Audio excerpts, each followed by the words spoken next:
Histórias de monstros costumam fazer sucesso no mundo todo, mas o fato de eles insistirem em viver no fundo de lagos, em terras distantes ou nos confins das florestas tornam suas supostas aparições em ocasiões raras e muitas vezes duvidosas. Assim, não é por acaso que nossos conhecimentos sobre eles vêm quase exclusivamente de imagens borradas ou relatos pouco confiáveis. Essa imagem mística foi o que atraiu Benjamin Radford, pesquisador do Comitê para a Investigação Cética, CSI, na sigla em inglês, para a história do chupa-cabra, uma suposta criatura vampiresca que ganhou fama mundial nos anos 1990, do México à Rússia, passando pelo Brasil e os Estados Unidos. Relatos sobre o chupa-cabra apareceram pela primeira vez em Porto Rico em meados dos anos 1990.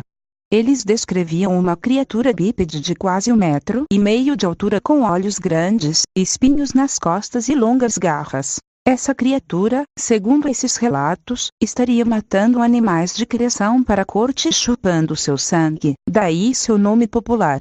Primeiro relato. Em sua longa pesquisa, que levou 5 anos e demandou viagens por várias regiões, Radford localizou até mesmo a primeira pessoa a relatar ter visto a criatura. Madeline Tolentino, da cidade de Canóvanas, no leste de Porto Rico.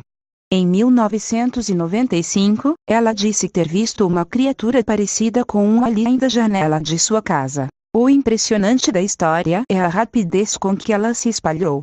Após mais relatos de gente que disse ter visto a criatura, e a ligação feita na mídia local com animais de gado encontrados com o sangue extraído, a viralização foi incontrolável. Ela primeiro se espalhou por Porto Rico, depois pelo resto da América Latina e o sul dos Estados Unidos. No Brasil, uma reportagem sobre o chupa-cabra no programa Domingo Legal, no SBT, em 1997, levou à onda de supostas aparições da criatura por todo o país. A lenda se espalhou até mesmo online, nos primórdios da popularização da internet, com a participação de grupos entusiastas de OVNIs e teóricos da conspiração. Até que no início dos anos 2000 um novo chupa-cabra apareceu, com algumas diferenças em relação ao original. Desta vez era descrito menos como um alien e mais como um animal parecido com um cachorro, andando em 4 patas, mas sem pelos. E além dos relatos de aparição, alguém também encontrou um corpo de uma dessas criaturas. Ao ouvir a história, Radford percebeu uma oportunidade de ouro. Realizar uma investigação sem precedentes sobre algo cuja fama já se equiparava a de outros monstros lendários, como o Pé Grande ou o monstro do Lago Ness. Quando você tem um corpo, muda tudo, explica. Você pode colher amostras de DNA e de ossos, estudar a morfologia, diz. No começo estava logicamente cético em relação à existência da criatura, comenta. Mas ao mesmo tempo tinha consciência de que é possível encontrar novos animais. Não queria simplesmente menosprezar ou descartar a possibilidade. Se o chupa-cabra é real, queria encontrá-lo. Exames de DNA.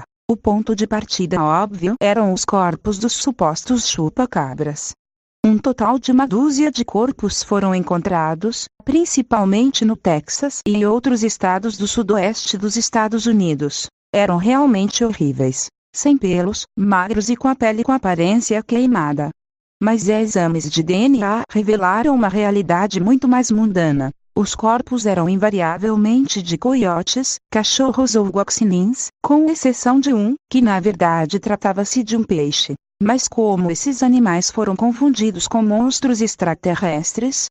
Segundo Radford, a razão era a perda do pelo por causa de sarna sarcótica, provocada por ácaros, uma doença relativamente comum e capaz de deixar os animais com o aspecto monstruoso no qual se encontravam. Os cachorros sarmentos são quase carecas, com a pele muito grossa e num tom vermelho ou preto escuro, observa Alison Diesel, especialista em doenças de pele em animais na Universidade do Texas. Se a esse aspecto são acrescidas feridas provocadas pela coceira, está formado o chupa-cabra. E as vítimas? Mas isso era só metade da história, ainda faltava resolver o mistério dos animais vítimas dos chupa-cabras. E a resposta, mais uma vez, foi surpreendentemente simples. Os animais encontrados eram provavelmente vítimas de predadores comuns, como cães ou coiotes.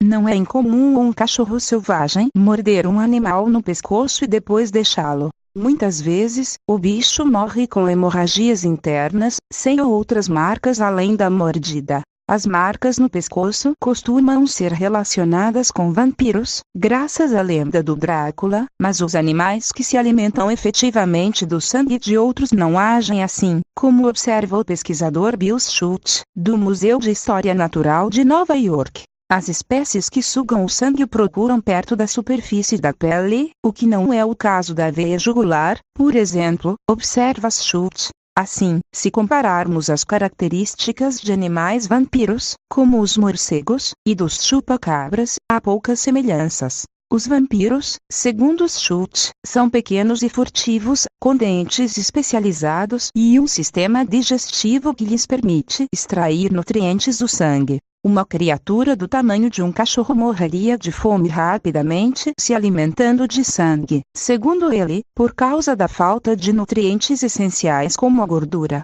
Além da presença desses sinais de mordidas, Radford acredita que os rancheiros que encontraram os corpos dos animais atacados podiam atribuir a morte deles a um vampiro depois de examiná-los e cortá-los, e ver que o sangue não jorrava. Quando um animal morre, o coração para de bater e não há mais pressão sanguínea, explica.